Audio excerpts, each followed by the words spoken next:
കൊല്ലത്തിന്റെ കിഴക്കൻ മേഖലയായ തെന്മല ഒറ്റയ്ക്കൽ ഭാഗത്ത് കല്ലടയാറ്റിൽ അയ്യപ്പ ഭക്തർ ഒഴുക്കിൽപ്പെട്ടു. ചെന്നൈ സ്വദേശികളായ ഭക്തരാണ് ഒഴുക്കിൽപ്പെട്ടത്. പാറക്കെട്ടിൽ പിടിച്ച് ഇവർ അത്ഭുതകരമായി രക്ഷപ്പെട്ടു എന്ന ആശ്വാസകരമായ വിവരം കൂടിയുണ്ട്. അവിടെ നിന്നുള്ള ദൃശ്യങ്ങളാണിത്.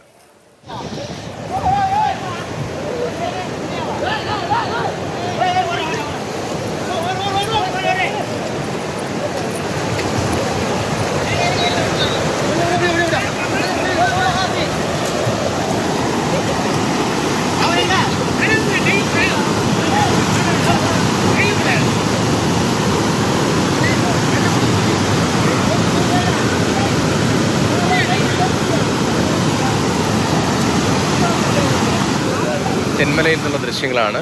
വനമേഖലയാണ്. തമിഴ്നാട് അതിരിനോട് ചേർന്ന സ്ഥലമാണ്. വലിയ ഡാമുണ്ട്. കല്ലട ഇറിഗേഷൻ പ്രോജക്റ്റുള്ള സ്ഥലമാണ്. അപകടകരമായൊരു സാഹചര്യമുണ്ടായി. പക്ഷേ അയ്യപ്പ ഭക്തരെ രക്ഷിച്ചു എന്നാണ് വിവരം. കണ്ണൻ നായരുണ്ട് നമുക്കിപ്പം. കണ്ണൻ, കുളത്തൂപ്പുഴയിലെ ബാലകൻ, അച്ചൻകോവിലെ ആണ്ടവൻ, അതായത് ശബരിമലയുമായി ബന്ധപ്പെട്ട് അയ്യപ്പനുമായി ബന്ധപ്പെട്ട വളരെ പ്രധാനപ്പെട്ട രണ്ട് ക്ഷേത്രങ്ങൾക്ക് സമീപത്തെ സ്ഥലമാണ്. അയ്യപ്പഭക്തരുടെ വലിയ ഒഴുക്ക് ഈ മണ്ഡല മകരവിളക്ക് കാലത്ത് ഉണ്ടാകുന്ന പ്രദേശമാണ്. എങ്ങനെയാണ് ഇവർ ഈ അപകടത്തിൽപ്പെട്ടത്? ആർക്കും കുഴപ്പമില്ലല്ലോ അല്ലേ?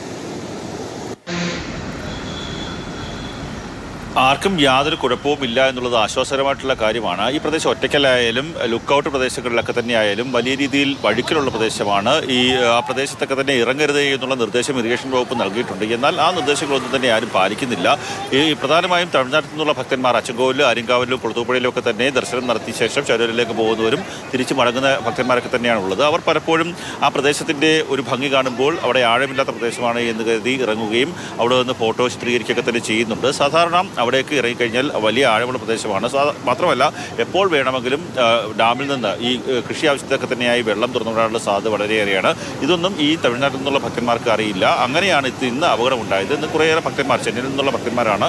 അവർ ആ പ്രദേശത്ത് ഒറ്റയ്ക്കൽ ഭാഗത്ത് നിന്ന് കുളിക്കുകയായിരുന്നു. പൊടുന്നനെയും വെള്ളം ശക്തിയായി ഒഴുകി വന്നു. അങ്ങനെ രണ്ട് ഭക്തന്മാർ മുന്നോട്ട് ഒഴുകി പോകുന്നൊരു സ്ഥിതി ഉണ്ടായി. ആ സമയത്ത് സമീപത്ത് ഒരു പാറക്കെട്ടുണ്ടായിരുന്നു.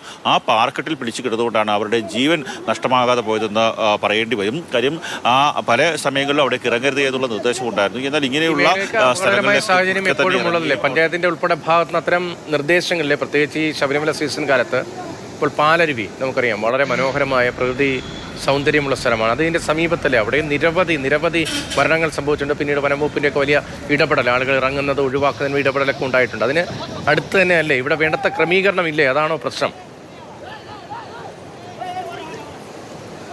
തൊട്ടടുത്ത് തന്നെയാണ് പാലരുവിയായാലും കുമ്പാവൂരുട്ടിയായാലും അങ്ങനെയൊക്കെയുള്ള വെള്ളച്ചാട്ടങ്ങൾക്ക് സമീപത്ത് തന്നെയാണ് ഈ ഒരു സ്ഥലവുമുള്ളത്. ഒറ്റയ്ക്കൽ എന്ന് പറയുമ്പോൾ തെന്മല ഡാമിനോട് ചേർന്ന് ലുക്കൌട്ടിൻ്റെ സമീപത്ത് തന്നെയുള്ള പ്രദേശമാണ്. ആ പ്രദേശത്ത് വലിയ രീതിയിലുള്ള ഒരു ഒഴുക്കുള്ള സ്ഥലമാണ്. അതുമാത്രമല്ല വലിയ വഴുക്കലുള്ള പ്രദേശമാണ്. ഇപ്പോൾ പല സ്ഥലങ്ങളിലും ഈ താൽക്കാലിക അണക്കെട്ടുകളുടെ അവിടെ സ്ഥലങ്ങളിലൊക്കെ തന്നെ ഈ വെള്ളമില്ലാത്ത സ്ഥിതിയുണ്ട്. ആ സമയത്തൊക്കെ തന്നെ പല സ്ഥലങ്ങളിലും വെള്ളം കെട്ടി നിർത്തിയ ശേഷം ഈ വെള്ളമില്ലാത്ത സ്ഥലത്തെ ഡാമുകളിലെ ഷട്ടറുകൾ അറ്റകുറ്റപ്പണി നടത്തുകയൊക്കെ തന്നെ ചെയ്യുന്നുണ്ട്.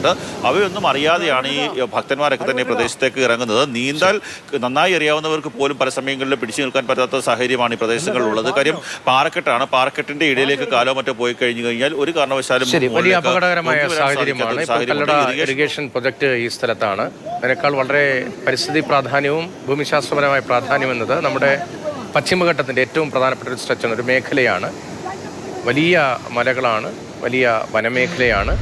അവിടെ നിന്ന് താഴ്വാരത്തേക്കുള്ള വലിയ ഇറക്കമാണ്. അവിടെ ഈ പുഴയൊക്കെ ഒഴുകി എത്തുന്നത് വലിയ പാറക്കെട്ടിലൂടെയും മറ്റുമാണ്. വലിയ അപകടകരമായ സാഹചര്യം എപ്പോഴുമുള്ള സ്ഥലമാണ്. അവിടെ തദ്ദേശ സ്ഥാപനങ്ങളുടെയൊക്കെ ഭാഗത്ത് നിന്ന് കൂടുതൽ ഇടപെടൽ, അപകടം ഉണ്ടാകാതിരിക്കാനുള്ള ഇടപെടൽ ഉണ്ടാകുമെന്ന് പ്രതീക്ഷിക്കാൻ. കണ്ണൻ നായരാണ് വിവരങ്ങൾ നൽകിയത്.